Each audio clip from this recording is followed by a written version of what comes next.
राधा स्वामी प्यारी सात संगत जी, जहाँ हमारा विश्वास जुड़ा होता है वहाँ हम अक्सर अपनी कमाई में से कुछ न कुछ ज़रूर देते हैं जी।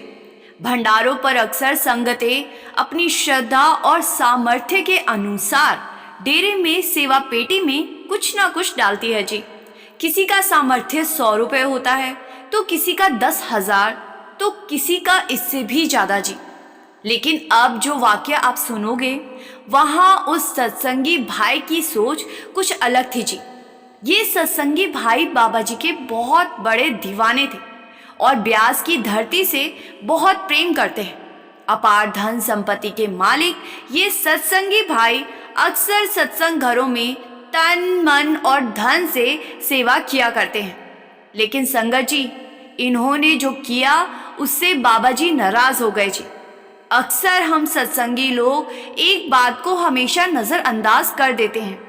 हजूर जी बार बार समझाते हैं, सत्संग को ध्यान से सुना करो। ये सत्संगी भाई भी आपकी और मेरी तरह शायद सत्संग पर अमल नहीं करते थे, तभी इन्होंने ऐसा काम कर दिया कि इनकी नज़र में तो वो काम बहुत बड़ा और अच्छा था, लेकिन परमारथ की नज़र से देखे तो ये काम एक सत्संगी को शोभा नहीं देता। एक भंडारे पर इन भाई साहब ने सेवा पेटी में सोना डाल दिया और इस सोने को एक कपड़े की पोटली में बंद करके इसके साथ एक चिट्ठी भी रख दीजिए। पूरी बात हम आपको आपके ही अपने चैनल बताने जा रहे हैं जी। संगत जी, आपसे मेरी बेनती है कि कमेंट में प्यार भरा राधा स्वामी ज़रूर लिखिए जी। हरियाणा के पंचकुला शहर के रहने वाले ये सत्संगी एक अरबपति है, लेकिन इनके अंदर जरा सा भी अहंकार नहीं है। हमेशा सेवा में जाते और चाहे कैसी भी सेवा हो बड़ी निम्रता के साथ निभाते। एक बार इस सत्संगी भाई के कुछ करीबी मित्रों ने देश के कुछ बड़े मंदिरों में जाने का मन बनाया और वो मित्र इस सत्संगी भाई को भी साथ ले गए। ये देश के नामी और बड़े मंदिरों में गए। वहां इस सत्संगी भाई ने कुछ मंदिरों में एक खास बात नोटिस की। इन्होंने देखा कि किसी मंदिर का दरबार शुद्ध सोने से सजाया गया है तो किसी मंदिर के गुंबद पर सोना लगा हुआ है। ये सब देखकर इस सत्संगी भाई के मन में भी एक भावना आई कि क्योंकि ना हम सत्संगी भी अपने डेरे के सचखंड के गुंबद को सोने से संवार दें, जिससे कि सचखंड देखने में और भी बेहतरीन और अच्छा लगे। इस सत्संगी के पास पैसे की कोई कमी नहीं थी जी, और देने की भावना में भी कोई कमी नहीं थी। तो जब ये अपने दोस्तों के साथ मंदिरों से घूम फिर कर 8-9 दिन के बाद वापस अपने शहर पंचकुला आए तो इसने ये बात अपनी पत्नी से भी साझा की जी, कि पत्नी ने भी उसी भाव में हामी भरी। उसने कहा, जी बिल्कुल, हमारा डेरा किसी से कम थोड़ी है, वहाँ भी सोना चढ़ाना चाहिए। अगर हम पहल करेंगे तो और संगत भी आगे आएगी, फिर वहाँ की व्यवस्था सचखंड के गुंबद को सोने से सजा देगी। इसी विचार के साथ उस सत्संगी ने अपनी हैसियत के अनुसार भंडारे में सेवा पेटी के भीतर सोना अर्पित कर दिया। साथ ही एक पत्र भी रखा जिसमें उसने अपना नाम और पूरा पता लिखा और विनम्र निवेदन किया कि सचखंड को भी सोने से सजाया जाना चाहिए। पत्र के अंत में उसने ये भी लिखा कि नीचे उसका नाम पता है, यदि आगे किसी भी प्रकार की सेवा की आवश्यकता पड़े तो उसे अवश्य बताया जाए। अब भंडारे के बाद जब सेवा पेटी खोली गई जी तो सेवादारों के हाथों वही सोने से भरी पोटली लगी और उसके साथ वो पत्र भी सेवादारों ने देखा। पत्र पढ़ते ही बात ऊपर तक पहुंची, अधिकारियों तक गई और फिर ये समाचार बाबा जी तक भी पहुंच गया। जब बाबा जी को पूरी बात ज्ञात हुई तो उन्होंने अप्रसन्नता व्यक्त करते हुए सेवादारों से कहा, जिसने ये सोना दिया है उसे यहाँ मेरे पास बुलाया जाए। सेवादारों ने पत्र में लिखे पते पर संदेश भिजवाया और उस सत्संगी को डेरे आने का आग्रह किया। सत्संगी के मन में यही भाव उठा कि शायद उसकी पहल से बाबा जी प्रसन्न हुए होंगे। वो उसी दिन डेरा पहुंचा जी और बाबा जी के समक्ष उपस्थित हुआ।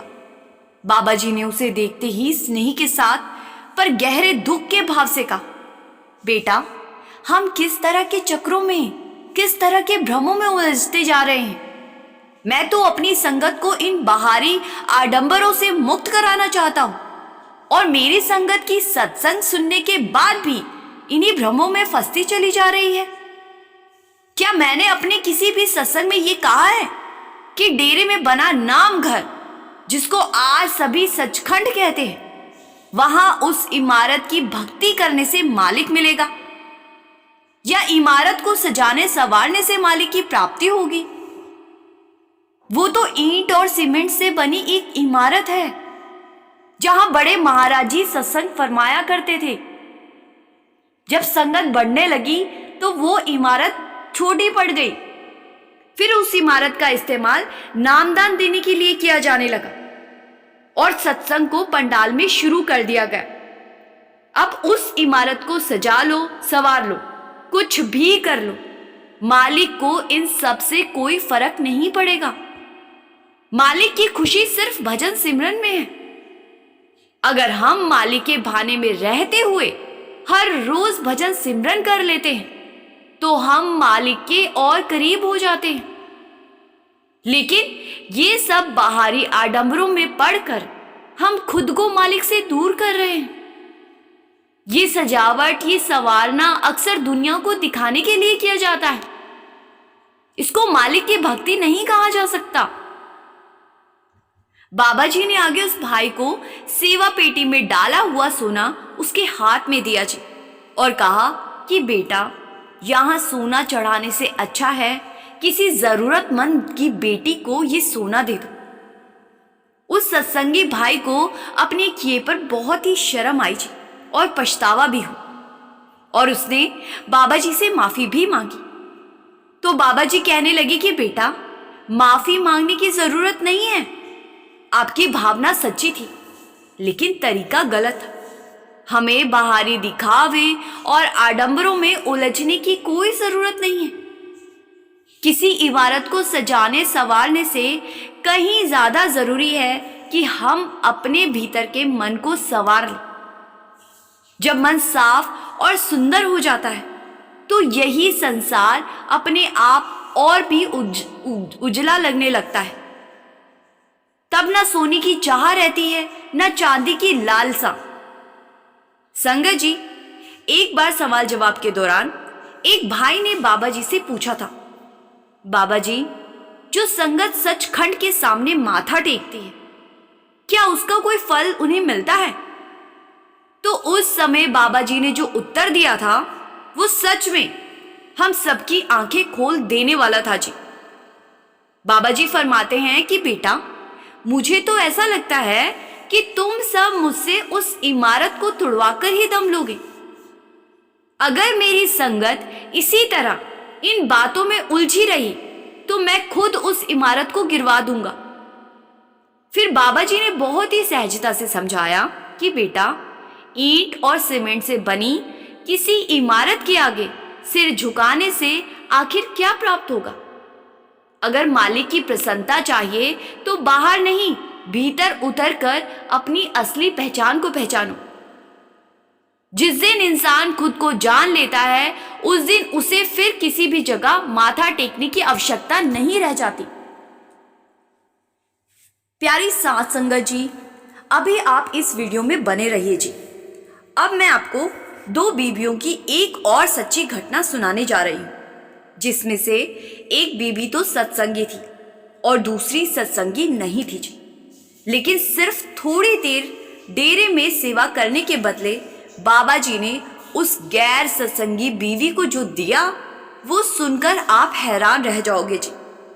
साथ संगत जी, ये कहा जाता है कि गुरु के घर जाकर अगर कोई इंसान सड़क से पड़ा एक सूखा पत्ता भी उठाकर किनारे कर दे तो गुरु उस छोटी सी सेवा का फल भी अवश्य देते। ये बात सुनकर शायद आपको भी आश्चर्य होगा कि कैसे एक बिल्कुल गैर सत्संगी महिला जो सिर्फ अपनी बहन के कहने पर पहली बार डेरा गई, उस पर बाबा जी की ऐसी कृपा हुई कि आज वही महिला डेरा ब्यास में नियमित सेवादार बन चुकी है। साथ संगत जी, उस महिला की एक छोटी बहन पहले से ही सत्संगी थी। दोनों बहनों की शादी पंजाब के लुधियाना शहर में, लेकिन अलग अलग परिवारों में हुई थी। छोटी बहन का ससुराल शुरू से ही सत्संग से जुड़ा हुआ था।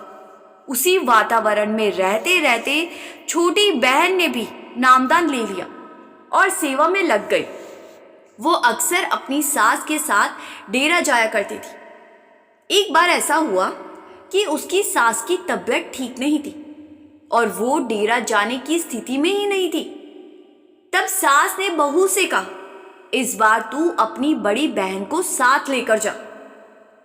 सास की बात मानते हुए छोटी बहन ने अपनी बड़ी बहन को फोन किया और बड़ी मुश्किल से उसे डेरा चलने के लिए तैयार किया।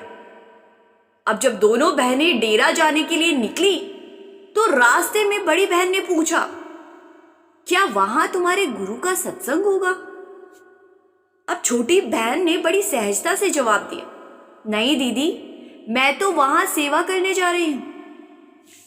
इस बस में जितने भी लोग हैं सब सेवा के लिए ही जा रहे हैं, लेकिन तू ये मत समझना कि कोई तुझसे जबरदस्ती सेवा करवाएगा। तू चाहे तो आराम से घूम फिर लेना, मैं अपने 2 दिन की सेवा कर लूंगी। कुछ ही समय बाद दोनों बहनें डेरा पहुंच गई थी। वहां पहुंचते ही छोटी बहन की सेवा लंगर घर में लगा दी गई। बड़ी बहन भी यूं ही अपनी छोटी बहन के साथ साथ लंगर घर तक चली गई। लंगर घर में चारों ओर सेवादारों को पूरे मन और लगन से सेवा करते देख बड़ी बहन को यूं ही खाली खड़े रहना अच्छा नहीं लगा जी। मन में हल्की सी झिझक और संकोच आया तो उसने भी कुछ देर के लिए सफाई की सेवा कर दी जी। सेवा पूरी करने के बाद उसने छोटी बहन से कहा और दोनों डेरा परिसर देखने के लिए दूसरी ओर निकल गई जी। फिर उसके बाद बड़ी बहन ने कोई और सेवा नहीं की जी। 2 दिन पूरे होने पर दोनों बहनें अपने अपने घर लौट आई। इसके बाद बड़ी बहन ने फिर कभी छोटी बहन के साथ डेरा जाना ही छोड़ दिया। लेकिन साथ संगत जी, ये भी एक सच्चाई है कि जब तक बाबा जी की रजा ना हो तब तक कोई व्यक्ति अपनी इच्छा से गुरु के द्वार तक पहुंच ही नहीं सकता जी। इसी तरह समय बीतता गया और पूरे 4 महीने निकल गए जी। एक दिन बड़ी बहन कहीं से लौट रही थी कि अचानक एक तेज रफ्तार कार ने उसे जोर से टक्कर मार दी जी। टक्कर इतनी भयानक थी कि वो सड़क पर ही बुरी तरह घायल होकर बेसुध गिर पड़ी। देखते ही देखते वहां लोगों की भीड़ जमा हो गई। चारों तरफ से यही आवाजें आने लगी, इतना खून बह चुका है, अब शायद बचना मुश्किल है। किसी ने तुरंत पुलिस और एम्बुलेंस को सूचना दी। थोड़ी ही देर में एम्बुलेंस मौके पर पहुंच गई थी और बड़ी बहन को उसी बेहोशी की हालत में लहूलुहान शरीर के साथ अस्पताल ले जाया गया जी। अस्पताल पहुंचते ही डॉक्टरों ने उसकी नब्ज जांची। नब्ज बेहद धीमी हो चुकी थी। जहां एक सामान्य इंसान की नब्ज 1 मिनट में लगभग 60 से 100 बार चलती है, वहीं इस महिला की नब्ज केवल 10 से 15 बार प्रति मिनट ही महसूस हो रही थी। डॉक्टर तुरंत समझ गए कि हालत अत्यंत नाजुक है और उसके बचने की संभावना बहुत ही कम है जी। फिर इसके बावजूद उन्होंने हिम्मत नहीं हारी। उस समय जो कुछ भी संभव था डॉक्टरों ने पूरी कोशिश के साथ करना शुरू कर दिया जी। डॉक्टरों ने पूरी कोशिश के साथ सब किया। साथ संगत जी, कुछ ही क्षणों बाद उसकी नब्ज पूरी तरह रुक गई। डॉक्टरों ने मान लिया कि इस महिला का देहांत हो चुका है। लेकिन संगत जी, हैरानी की बात यह थी कि थोड़ी देर बाद अचानक नब्ज दोबारा चलने लगी। डॉक्टर तुरंत हरकत में आए, उसे संभाला और सीधे आईसीयू में शिफ्ट कर दिया जी।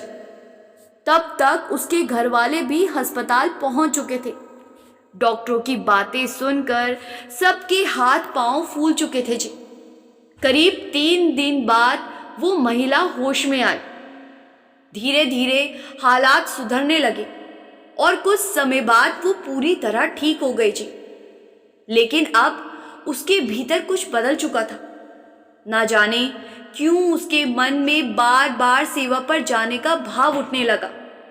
कुछ दिन बीते तो उसने अपनी छोटी बहन को फोन किया जी और कहा, मैं भी अब तेरे साथ सेवा करने जाया करूंगी। ये सुनकर छोटी बहन चौंक गई। उसे समझ ही नहीं आ रहा था कि अचानक ऐसा क्या हो गया। फिर इसके बाद वो महिला सेवा पर जाने लगी जी। कई बार तो वो अकेले ही डेरा पहुंच जाती थी। एक दिन छोटी बहन के बार बार पूछने पर उसने आखिरकार अपना अनुभव साझा कर दिया जी।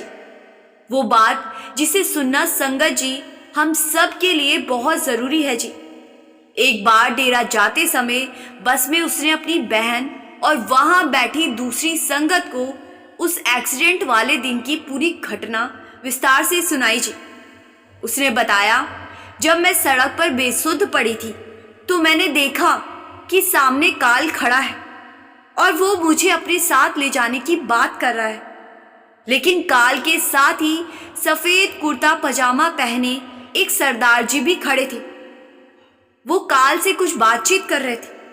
उनका चेहरा मेरी ओर नहीं था, इसीलिए मैं उन्हें पहचान नहीं पाई। कुछ देर बाद सरदार जी की बात सुनकर काल वहां से लौटने लगा। तब मैंने उन सरदार जी से पूछा, ये सब मेरे साथ क्या हो रहा है और आप कौन हो? जैसे ही उन्होंने मेरी ओर मुड़कर देखा तो मैं चौंक गई। वो तो तुम्हारे गुरु यानी बाबा जी थे। बाबा जी ने मुझसे कहा, मैं उस दिन तूने जो छोटी सी सेवा की थी उसी का फल देने आया हूं। इतना कहते ही अस्पताल में मेरी बंद पड़ी नब्ज फिर से चलने लगी। ये बात सुनते सुनाते वो महिला बस में बैठी पूरी संगत की ओर देखकर पूछने लगी, अब आप ही बताइए, जब बिना किसी खास भावना के बस यूं ही की गई थोड़ी सी सेवा का इतना बड़ा प्रतिफल मिल सकता है, तो अगर पूरी श्रद्धा, मन और सच्ची लगन के साथ सेवा की जाए तो सद्गुरु क्या क्या दे सकते हैं, इसकी तो कल्पना करना भी कठिन है। उसकी ये बात सुनकर बस में मौजूद सारी संगत और उसकी छोटी बहन गहरे विचार में डूब गई जी। साथ संगत जी, ये बात तो आपने भी कई बार सुनी होगी कि सेवा के बदले सद्गुरु हमें जो कुछ भी दे देते हैं, अगर उसका हमें सही सही एहसास हो जाए तो शायद हम कभी डेरा और सत्संग घर छोड़कर बाहर कदम ही ना रखें। लेकिन सच्चाई ये भी है कि सेवा वही कर सकता है जिसे बाबा जी स्वयं बुलाते। अपनी इच्छा से तो हम डेरे जाकर एक पत्ता तक नहीं उठा सकते। संगत जी, अब मैं आपको बाबा जी की पर्सनल डायरी के उस रहस्य को बताने जा रही हूँ जिसके बाद आप खुद अपने आप में बदलाव करने लगोगे जी। बाबा जी के डायरी में लिखे हुए कुछ रहस्य एक सेवादार को पता लग गए थे और उसके बाद संगत में हड़कंप मच गया जी। साथ संगत जी, ये बात सुनकर शायद आपको भी विश्वास ना हो, लेकिन बाबा जी हर दिन अपनी एक डायरी में कुछ ना कुछ अवश्य लिखते हैं जी। ये रहस्य बहुत समय तक किसी को पता नहीं था। बाद में एक सेवादार ने इसका जिक्र किया और बताया कि बाबा जी रोज तारीख डालकर उस डायरी में क्या लिखते हैं। संगत जी, जब ये बात सामने आई तो सुनने वालों को सचमुच आश्चर्य हुआ। जिस सेवादार की मैं आपसे चर्चा कर रही हूँ, बात कर रही हूँ, उसकी सेवा असाधारण थी। वो ऐसा सेवक था जो ना धूप की परवाह करता था, ना छांव की परवाह करता था। उसके लिए तो बस एक ही बात मायने रखती थी कि गुरु घर की सेवा। वो इतनी लगन और निरंतरता से सेवा करता था कि कोई उसकी बराबरी ही नहीं कर पाता था। बड़े बड़े संत महापुरुष कहा करते हैं कि जिसने गुरु की संगत की सेवा कर ली उसने वास्तव में गुरु की ही सेवा कर ली। उस सेवादार की सेवा भावना ऐसी थी कि पूरी संगत उससे प्रभावित रहती थी। उसे जैसी भी सेवा सौंपी जाए वो कभी बहाने नहीं बनाता था। बिना किसी शिकायत के शांत भाव से अपनी ड्यूटी में लग जाता था जी। समय के साथ उसकी सेवा बाबा जी के निकट लगने लगी। बाबा जी भी उसकी सच्ची निष्ठा और निष्कपट सेवा से प्रसन्न रहते थे। अक्सर बाबा जी उसे समझाते हुए कहते थे कि बेटा, बाहरी सेवा तो तू बहुत मन से करता है, लेकिन क्या तू असली सेवा उस मालिक का भजन और सिमरन भी करता है या नहीं?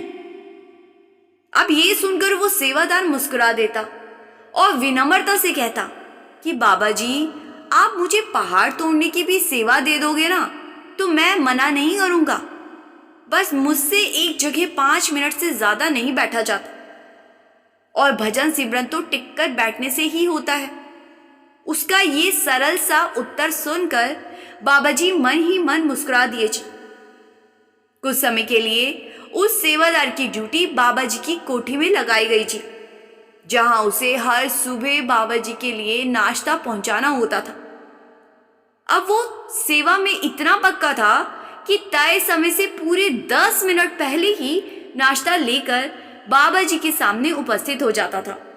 उसी दौरान वो अक्सर ये देखता रहा कि बाबा जी सुबह सुबह एक डायरी खोलकर हर दिन तारीख डालते हुए उसमें कुछ लिखते रहते हैं। शुरुआत में उस सेवादार ने बाबा जी से इस विषय में कुछ भी पूछने का साहस नहीं किया जी, लेकिन एक दिन भीतर की जिज्ञासा ने हिम्मत जुटा ली।